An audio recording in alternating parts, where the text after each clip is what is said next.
And a very happy Monday morning to you. It's time to take a look at our Alaska news, brought to you by Inland Petro Service, Inc. at 451-1905. Remember, Inland Petro Service, Inc. is the place to go if you need a sign. That's right. If you're an Alaskan business, you know the importance of lighting and signage. It needs to be visible, it needs to be legible, and it needs to be lit, especially since we have 6 months of darkness, right? Now, from installation of new signs, from maintenance on existing signs, from LED to neon canopies to parking lot lights, or if you just need to have a banner installed, Inland Petro Service is the way to go. Over 25 years of experience here in Fairbanks, they'll be able to help you with all of your needs. They're not just in Fairbanks, though. From Bettles to McCarthy, Northway to Beaver Creek, there's no place too far. Inland Petro Service knows Alaska. Give them a call at 907-451-1905 or visit their website at inlandpetroservice.com. Taking a look now at our Alaska news. There was a sit-tight at West Valley High last Thursday morning after a tweet by a 19-year-old student threatening to shoot the place up. Teachers noticed it, called the police. Troopers came and arrested the 19-year-old who said that he was upset at his classmates disrupting his learning environment. He said he would take back the tweet if he could. He's now been charged with terroristic threatening. Central Peninsula Hospital received the Detox Center grant, and Fairbanks got $500,000 for the opening of a sobering center. All of this from the state of Alaska, which is operating with a $3.5 billion deficit. The House heard the first responder bill last week, the idea being to extend coverage for the family of a fallen officer. Also, rules on Arctic waters that are now coming into effect are going to affect Nome, probably in a big way, especially when it comes to the size of the ship and the restrictions on pollution and whatnot.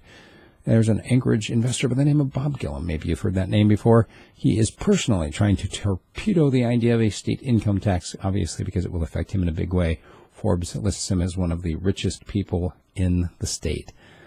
And he's been running radio and TV ads now denouncing the idea that, hey, we do not need an income tax. What we need is to cut state spending. Also, did you know that there was a baby born in Wasilla this last week? Obviously, this happens all the time. This one's a little interesting because Mom and Dad were on the way to the hospital, and Mom just pull over. Dad pulled over, called 911 in the Lowe's parking lot there in Wasilla, and they're talking to the dispatcher. They walked her through, and 2 minutes later, they had a baby. The armed robbery suspect in Anchorage, apparently 2 of them, targeting women alone late at night.